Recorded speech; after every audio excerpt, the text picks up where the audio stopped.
नमस्कार दोस्तों, मैं स्वागत करता हूं आप सभी का चैनल रणभूमि में। दोस्तों, आज मैं रणभूमि में परसेंटेज पर जो मैं पिछले 3 पार्ट में आप लोगों को बताया हूं, ये चौथा पार्ट है।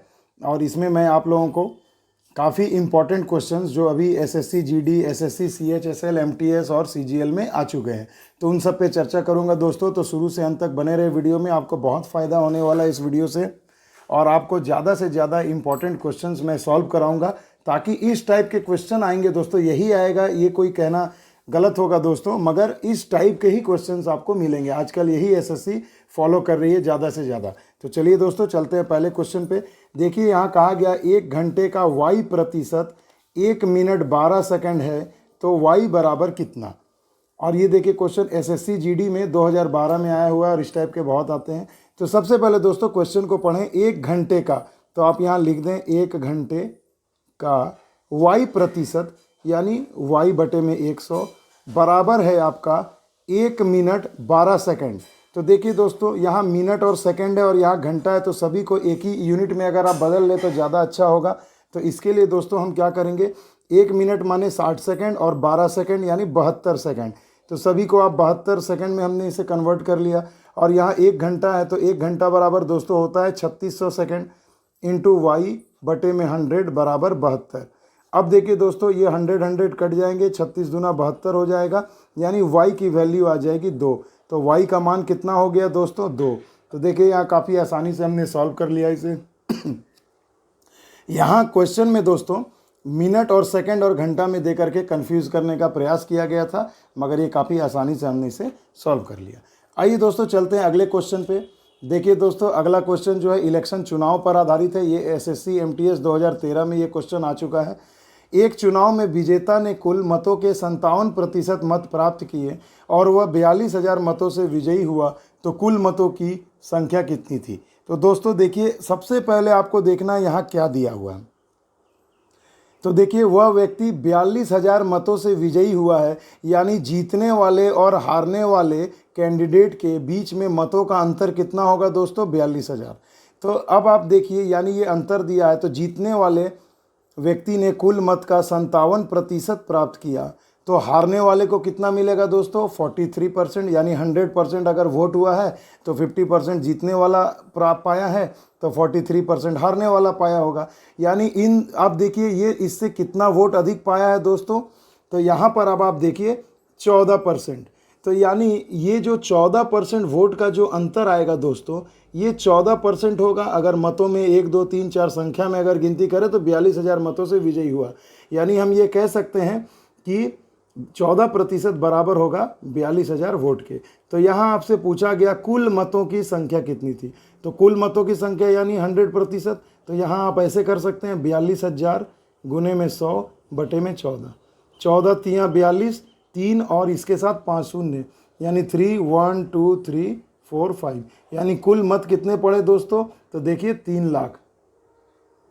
तो यहाँ पर देखिए दोस्तों, काफ़ी आसानी से हमने इसे सॉल्व कर लिया कि कुल मतों की संख्या यानी 100% यानी 3 लाख। ये बिल्कुल बेसिक कंसेप्ट है दोस्तों। अब इसमें विजयी हारने वाले कितने मत पाए, क्वेश्चन बदल बदल के पूछे जाते हैं, तो ये बेसिक कंसेप्ट से आप इसे सॉल्व कर सकते हैं।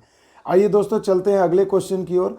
ये भी देखिए, एसएससी सीएचएसएल अभी एग्जाम चल रहा है दोस्तों, उसके लिए काफ़ी इंपॉर्टेंट क्वेश्चन है, 2015 में आया हुआ है। एक आदमी ने कुछ अंडे खरीदे जिनमें से 10% अंडे सड़ गए, शेष में से 80% वह पड़ोसी को दे देता है। अब उसके पास 36 अंडे बच जाते हैं, तो उसने कितने अंडे खरीदे थे। तो सबसे पहले देखिए दोस्तों, एक व्यक्ति ने मान लीजिए 10% अंडे सड़ गए हैं, तो मान लीजिए उसने 100 अंडे खरीदे थे। तो 100 अंडे में से 10 अंडे सड़ गए दोस्तों, 10%, यानी अब उसके पास कितना शेष बचेगा, 90%। तो आप इसे 100% अगर मानते हैं दोस्तों, तो यानी 10% अंडे सड़ गए हैं, तो 90%, यानी अब उसके पास 90 अंडे बच गए दोस्तों। अब देखिए, इस 90 अंडे में से यानी शेष में से वह 80% पड़ोसी को दे देता है। तो 80% जब वो पड़ोसी को देगा, तो बचे हुए अंडों का 20% ही उसके पास बचेगा दोस्तों। तो यानी 80% अंडे दे दिया, तो यानी उसके पास बच गया दोस्तों 20%। तो यानी 20/100। अब आप इसे कैलकुलेट कर ले, देखिए हो गए 18%। यानी अब आप सिंपल से समझ ले दोस्तों, 18% जो उसके पास अंडे बचे हैं वो संख्या में कितने के बराबर है, 36 अंडे बचे हैं। यानी 18% अंडे बराबर होंगे 36 अंडे के, तो उसने कितने अंडे खरीदे थे। तो देखिए दोस्तों, मान लिया हमने तो यहाँ माना ही है कि 100% अंडे खरीदे थे, तो यहाँ पर आप प्रतिशत ले लेंगे दोस्तों। तो 100% बराबर हो जाएगा 36 गुने 100/18, 18 दूनी 36 यानी 200। यानी उसने शुरू में कुल कितने अंडे खरीदे थे दोस्तों, 200 अंडे खरीदे थे। तो 36 गुने 100/18, इसे सॉल्व करेंगे, 18 दूनी 36, 200। यानी उसने शुरू में कुल कितने अंडे खरीदे थे, 200 अंडे खरीदे थे। तो देखिए दोस्तों, काफ़ी चंद सेकंड्स में ही हमने इसे आसानी से सॉल्व कर लिया। आइए दोस्तों, चलते हैं अगले क्वेश्चन की ओर। यदि एक घन की प्रत्येक भुजा को 10% बढ़ा दिया जाए तो घन का आयतन कितना प्रतिशत बढ़ जाएगा। एसएससी सीजीएल का क्वेश्चन है दोस्तों 2013 का। तो देखिए, सबसे पहले तो आपको पता होना चाहिए कि एक घन का आयतन का फॉर्मूला क्या होता है। तो घन का आयतन वॉल्यूम होता है दोस्तों भुजा का क्यूब, घन यानी भुजा का क्यूब आयतन होता है। तो अब बोला जा रहा है दोस्तों कि उसकी भुजा को 10% बढ़ाया। तो आप सिंपल सी चीज़ सोचिए कि अगर भुजा 100 है तो अब अगर हम 10% बढ़ाएंगे तो उसकी भुजा कितनी हो जाएगी, 100 का 10% बढ़ाते हैं तो 110/100 यानी 110 यानी 11। अब आप सिंपल सी चीज़ समझिए दोस्तों कि अगर भुजा 110 हो गई तो अगर हम इसका क्यूब करते हैं दोस्तों तो 11 का आप सिंपल क्यूब निकाल लें तो 11 का क्यूब होता है 1331। और अगर पहले की भुजा आप मान लेते हैं 100 तो उसका क्यूब करेंगे तो 6 शून्य आ जाएंगे यहाँ पर। तो यहाँ पर भी आपका देखिए 3 0 और आ जाएगा, यानी 1000 में से आपको 1331 बढ़ रहा है। तो अब आप सिंपल सा चीज़ सोचिए दोस्तों, 1331 से 1000 से तुलना करते हैं तो 331 ही बढ़ रहा है और डिवाइडेड बाई आपका हो जाएगा 1000 इंटू 100%।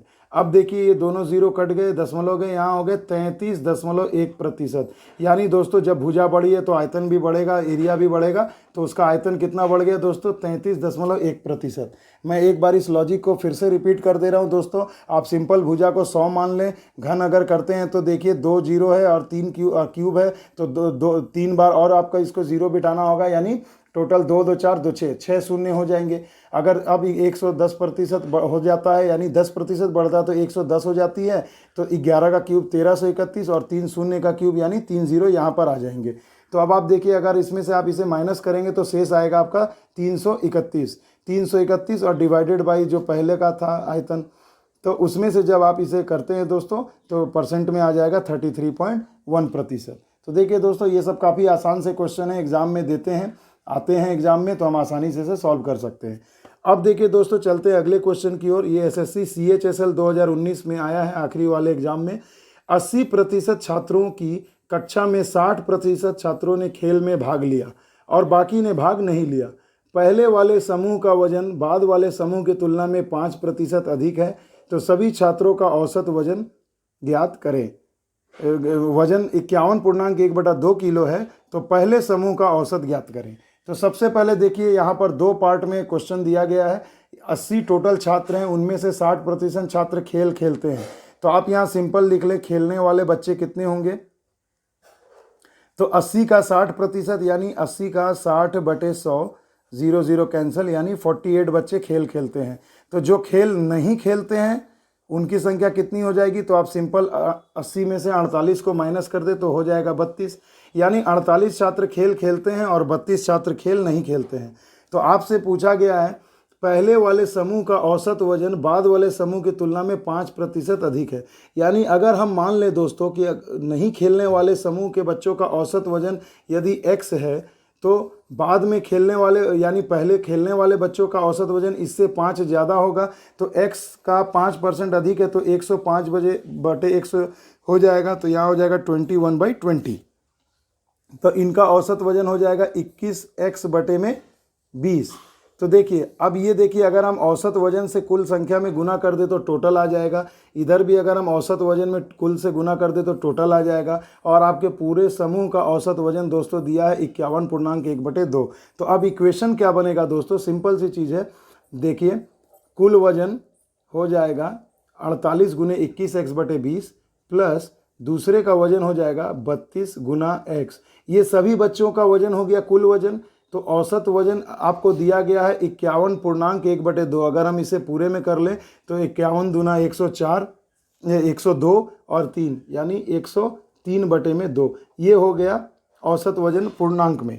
तो अब देखिए अगर हम इसे भिन्न में बदल चुके हैं, 2 एकम 2 और 2 पंचे 10 और 103। तो अब देखिए ये तो औसत वजन है सभी बच्चों का, और आपने बाईं ओर सभी बच्चों का औसत वजन लिखा है। तो अब अगर आप औसत वजन को कुल बच्चों से गुणा कर दें तो आपको इक्वेशन मिल जाएगा। अब देखिए दोस्तों, अब इक्वेशन काफ़ी आसान हो गया हमारे लिए। अब सिंपल हमें यहाँ x की वैल्यू निकालनी है दोस्तों। अब यहाँ आप इसे सॉल्व करके x की वैल्यू निकालें और कमेंट बॉक्स में ज़रूर मुझे आंसर करें दोस्तों। तो देखिए काफ़ी बेसिक कंसेप्ट मैं आपको बता रहा हूँ दोस्तों, इसे काफ़ी आसानी से आप सॉल्व कर सकते हैं, और इसके आंसर को ज़रूर कमेंट बॉक्स में कमेंट करिएगा। आइए दोस्तों चलते हैं अगले क्वेश्चन पे। ये डेप्रिसिएशन पर आधारित क्वेश्चन है, बहुत ही इंपॉर्टेंट है। एक ना एक क्वेश्चन तो ऐसे एग्जाम में रहते ही हैं। देखिए क्या कहा गया है, 70 लाख रुपए की कीमत वाले फ्लैट का मूल्य 20% प्रति वर्ष की दर से मूल्य ह्रासित हो रहा है, यानी डेप्रिसिएट हो रहा है। तो कितने वर्षों में उसका मूल्य घटकर 35,84,000 रुपये हो जाएगा। काफ़ी सिंपल सी टेक्निक है दोस्तों, पहले इसे बेसिक कंसेप्ट से समझिए। SSC GD 2019 का ये क्वेश्चन है। तो देखिए दोस्तों, मान लिया कि अगर किसी वस्तु का मूल्य यहाँ पर आपको दिया गया 1 2 3 4 5 6 70 लाख रुपए है, प्रति वर्ष इसका मूल्य घट रहा है दोस्तों। तो 1 माइनस 20% घट रहा है, तो यहाँ कर दे 20/100। कितने वर्ष लगेंगे आपको पता नहीं है, तो आप यहाँ ऊपर लिख दें n। सिंपल सी चीज़ है दोस्तों, ये वर्तमान मूल्य गुने 1 माइनस जिस रेट से दाम घट रहा है और बटे में 100 और पूरे का ब्रैकेट में पावर n, यही n आपको निकालना है वर्ष। ये वर्षों की संख्या हो जाएगी दोस्तों। अब इससे इतने साल में इसकी वैल्यू घट के हो जाएगी 35,84,000 रुपये। तो कहा गया है कितने साल में ये ऐसा होगा। तो सिंपल से दोस्तों, आप सिंपल ज़ीरो को दोनों तरफ कटा लें।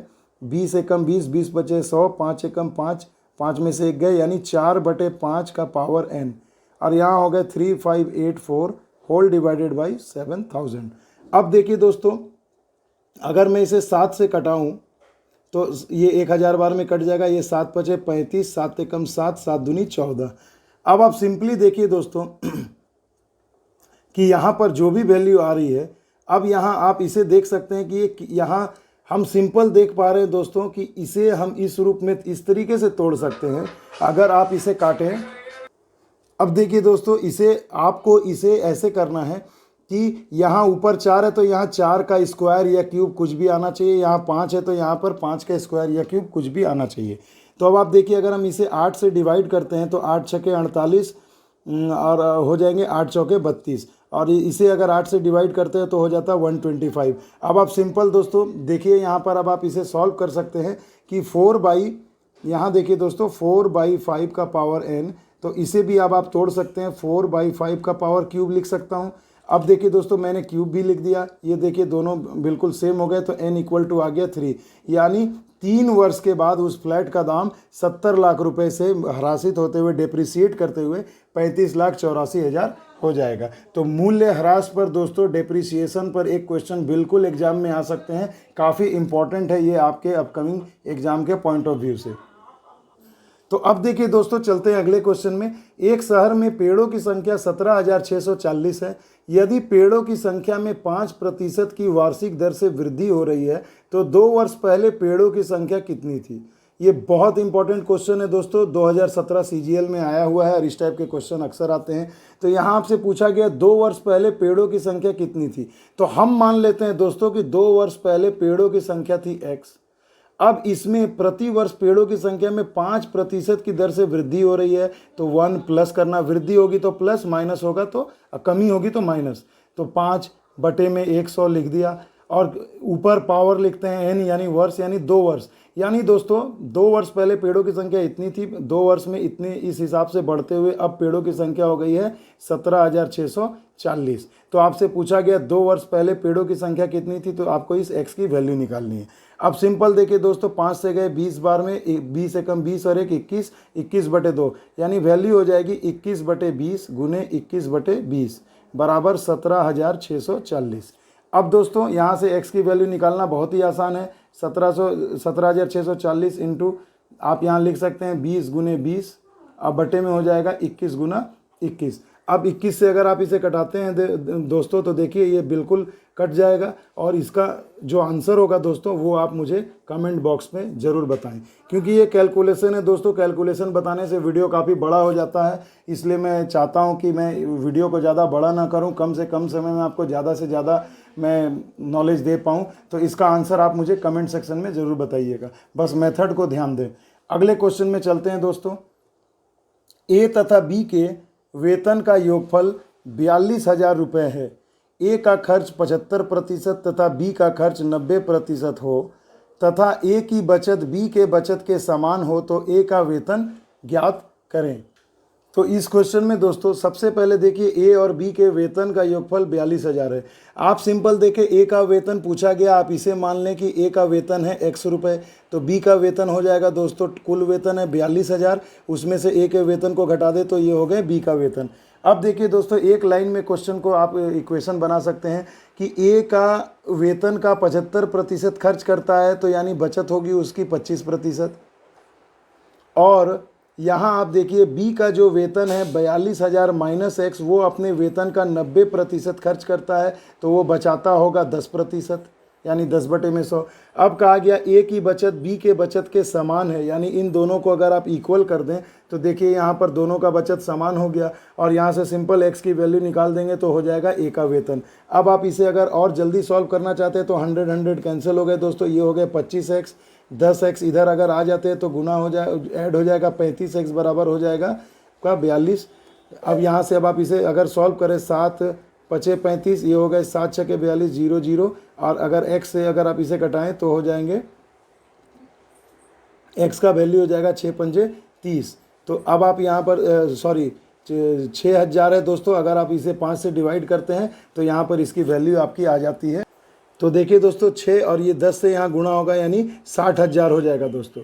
तो यहाँ देखिए, अगर यहाँ थोड़ा कैलकुलेशन में देखिए दोस्तों, ध्यान दीजिएगा, 10 से यहाँ मल्टीप्लाई करना होगा तो हो जाएंगे 4,20,000, और इंटू यहाँ पर 100 कट जाएगा। अब यहाँ देखिए, अब ये 5 फिर यहाँ नीचे जाएगा तो x बराबर हो जाएगा 60,000 डिवाइडेड बाई 5। 5 से गए 12 बार में, 12 एकम 12, यानी 12,000, यानी ए का वेतन कितना हुआ दोस्तों, 12,000 रुपये। तो देखिए काफ़ी आसानी से बिल्कुल इक्वेशन से हम इसे सॉल्व कर सकते हैं। हार्डली इसे पढ़ के सॉल्व करने में दोस्तों 10 से 15 सेकंड का समय लगेगा, तो इसे अच्छे से कैलकुलेट करें। आइए दोस्तों चलते हैं हम अगले क्वेश्चन की ओर। अगले क्वेश्चन में आप देख पा रहे हैं दोस्तों, राजू की आय उसके व्यय से 20% अधिक है। यदि उसके आय में 60% तथा व्यय में 70% की वृद्धि हो तो उसके बचत में क्या परिवर्तन होगा। SSC CGL 2019। तो देखिए दोस्तों 2019 में ये आया हुआ क्वेश्चन है, काफ़ी आसान है, सॉल्व करते हैं। तो देखिए राजू की आय उसके व्यय से 20% अधिक है, तो आप सिंपल मान लें कि राजू का व्यय है 100 रुपये, तो उसकी आय हो जाएगी दोस्तों 20% अधिक है इससे, यानी 120 रुपये।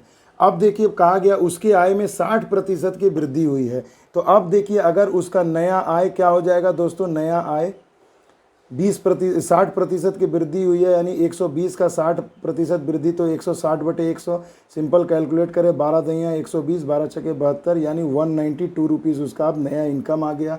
और अब दोस्तों उसका नया खर्च भी आपको दिया गया, खर्च में कितनी वृद्धि हुई है, 70%। तो देखिए आपने इसे 100 लिया है तो 70 अगर बढ़ेगा तो यानी हो जाएगा 170 रुपये। अब देखिए दोस्तों अब उसकी बचत कितनी हो रही है दोस्तों, तो अब उसकी आप बचत देख लें, यहाँ पर 22 रुपये हो रही है, यानी उसका जो नया बचत होगा दोस्तों वो होगा 22 रुपये। और पहले वो कितना बचाता था दोस्तों, तो देखिए व्यय था 100, आय था 120, यानी बचता था 20 रुपये।